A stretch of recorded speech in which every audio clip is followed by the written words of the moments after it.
గౌరవనీయులు మన ప్రియతమ ముఖ్యమంత్రి వర్యులు రేవంత్ రెడ్డి గారికి ముందుగా స్వాగతం పలుకుతూ, అలాగే మీ ప్రియతమ నాయకుడు గ్రామ స్థాయి నుంచి సర్పంచ్గా సింగిల్ బాలసింగ్ చైర్మన్గా ఈరోజు ఎమ్మెల్యేగా విప్పుగా కూడా ఉండి పుట్టినరోజే మన ప్రియతమ నాయకుని మీ ప్రాంతాన్ని పిలిపించుకున్న ఐలయ్య గారికి జన్మదిన శుభాకాంక్షలతో పోయినసారి డిసెంబర్ మన గౌరవ ముఖ్యమంత్రి గారు వారు పుట్టినరోజు కూడా ఇక్కడికి వచ్చి ఆ తర్వాత మనం మూసి పర్యటన వెళ్ళడం జరిగింది. ఈరోజు మళ్ళా దాదాపు 1000 కోట్ల పైన అభివృద్ధి కార్యక్రమాలను శంకుస్థాపనతో పాటు మీ అందరినీ ఈరోజు ఇక్కడ కలుసుకోవడం, ఇక్కడ మాజీ పార్లమెంట్ సభ్యునిగా మీరందరూ నాతో పాటు ఆ రోజు రాజగోపాల్ రెడ్డి గారిని, మన చామల కిరణ్ కుమార్ రెడ్డి గారిని కష్టపడి గెలిపించిన మా తమ్ముళ్లకు, అక్కలకు, చెల్లెళ్లకు, నాయకులకు బాధాభివందనాలు చేసుకుంటూ వేదికమైన నాయకులు ఇప్పుడే ఐలయ్య గారు అందరు పేరు చెప్పిను, పథకాల గురించి ఐలయ్య గారు కూడా చెప్పిను. మిగిలిన విషయాలన్నీ కూడా ఎవరు చెప్పాలి? మన రాష్ట్ర రథసారథి గౌరవ ముఖ్యమంత్రి గారు చెప్పాలి. కాబట్టి నేను ఎక్కువ మాట్లాడకుండా మీ అందరికి కూడా ఒకటే మాటిస్తున్నాం.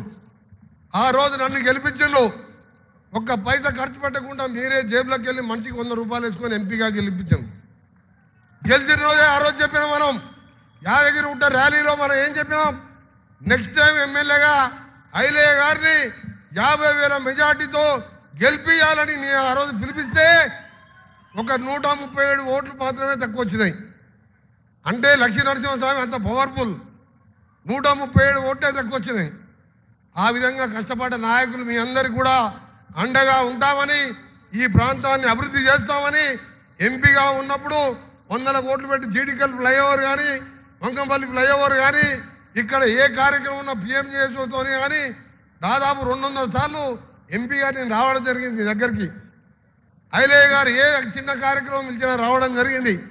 ఏ ఇంట్లో సంతోషం ఉన్నా, ఏ ఇంట్లో బాధ ఉన్నా ప్రతి కుటుంబంలో మీలో ఉన్నాం. అందుకనే నాయకులు అందరూ కూడా ఉన్నారు. నేను ఒకటే మీ అందరికీ మాటిస్తున్నాను, తప్పకుండా చెప్పిన కార్యక్రమాలు, చెప్పని కార్యక్రమాలు మన ముఖ్యమంత్రి గారు, సివిల్ సప్లై శాఖ మంత్రి, మన జిల్లా వాస్తవ్యులు, నీటిపారుదల మంత్రి మనం మేనిఫెస్టోలో సన్నపిసి చేపిస్తామని చెప్పలే. ఇవాళ పేదవాడు మన హుజూర్నగర్లో స్టార్ట్ చేసినప్పటికెళ్ళి కోటీశ్వరులు తినే బియ్యం, గతంలో రేషన్ షాప్ బియ్యం అమ్ముకునే వాళ్ళు ఇవాళ ఎంత సంతోషంగా 2 బూటల సన్న బియ్యంతో ధనవంతుల్లాగా ఆనందం మన మేనిఫెస్టోలో పెట్టామా? చెప్పని ప్రతి కార్యక్రమం అందుబాటులో ఉండి చేస్తామని మీ అందరికి కూడా మాటిస్తూ, గంధంవల్ల రిజర్వాయరే కాదు మీ అందరికి ఒక విషయం చెప్పాలి. మనకి ఎక్కడ బోర్ వేసినా మూసినే పడతాయి. 500 ఫీట్లు వేస్తే నీళ్లు పడవు, కానీ వాసన మాత్రం మూసి వాసన వస్తుంది. మనం ప్రభుత్వం రాకముందే చెప్పినాం, ఏ ఊర్లో కూడా మిషన్ భగీరథ పైప్ లైన్ ఏమేలే. నేను వెంటనే మన సీతక్క గారికి చెప్పినాం. ఆ తర్వాత గౌరవ ముఖ్యమంత్రి గారు చెప్పగానే 210 కోట్లు శాంక్షన్ చేయడం, నేను సీతక్క గారు వచ్చి మన యాదగిరిగుట్ట స్వామివారి పాదాల దగ్గర శంకుస్థాపన చేసినాం. 60% పనులు కూడా అయిపోయినాయి. వచ్చే 3 నెలల్లో ప్రతి ఇంటిని కూడా మంచినీళ్ళు ఇస్తామని గెలిచిన 2 నెలల్లో 210 కోట్లు తెచ్చుకుంటా ఐలయ్య. ఈ ఐలయ్య గురించి చెప్పాలంటే చాలా టైం పడుతుంది. వారు పుట్టినరోజు సందర్భంగా మళ్ళా ఎమ్మెల్యే గెలిపిస్తారు మీరు, కానీ ఆయన ఎంత పట్టుదలంటే ఒక పని ఉందంటే పట్టుకోడు. మొన్న కాలువలు సగం వదిలిపెట్టిపోతే రాత్రి 11 గంటలకు నన్ను పెద్దలు తుమ్మల నాగేశ్వరరావు గారిని తీసుకుపోయి ఓ కెనాల్ దగ్గర నీళ్ళు వదిలిపెట్టించిండు. 2 మీటర్లు కిరాయి తీసుకొని 90 లక్షలు సొంత పైసలు ఖర్చు పెట్టుకొని 90 గ్రామాలకు ఈసారి పంటలు ఎండిపోకుండా నీళ్ళు అందించిండు. కరోనా సమయంలో నేను కూడా వచ్చేవాడిని. ఐలయ్య గారు ప్రతిరోజు ప్రతి తండాలో కరోనా బాధితులు తన వంతుగా సాయం చేస్తున్నాం. అందుకని తప్పకుండా ఆయన నాయకత్వంలో వచ్చే నెలలో ఎప్పుడు ఎన్నికలు వచ్చినా ఒక జడ్పీటీసీ ఒక సర్పంచ్ కూడా ఎట్టి పరిస్థితుల్లో ఆలయంలో పోకూడదని మీ అందరు కూడా విజ్ఞప్తి చేస్తూ ముఖ్యమంత్రి గారు మంత్రులు మన హెల్త్ మినిస్టర్ గారికి ప్రత్యేకంగా ధన్యవాదాలు, ఇన్ఛార్జ్ మినిస్టర్ గారికి గోడౌన్స్ ఇచ్చినందుకు, ఉత్తమ్ కుమార్ రెడ్డి గారికి, ముఖ్యంగా చామల కిరణ్ రెడ్డి గారితో పాటు మీ ప్రియతమ నాయకుడు రాజగోపాల్ రెడ్డి గారు మన పార్లమెంట్ ఎన్నికల్లో మీకోసం ఏ విధంగా కష్టపడడం మీ అందరికీ తెలుసు. అందరం ఉన్నాం మీ అమ్మడి.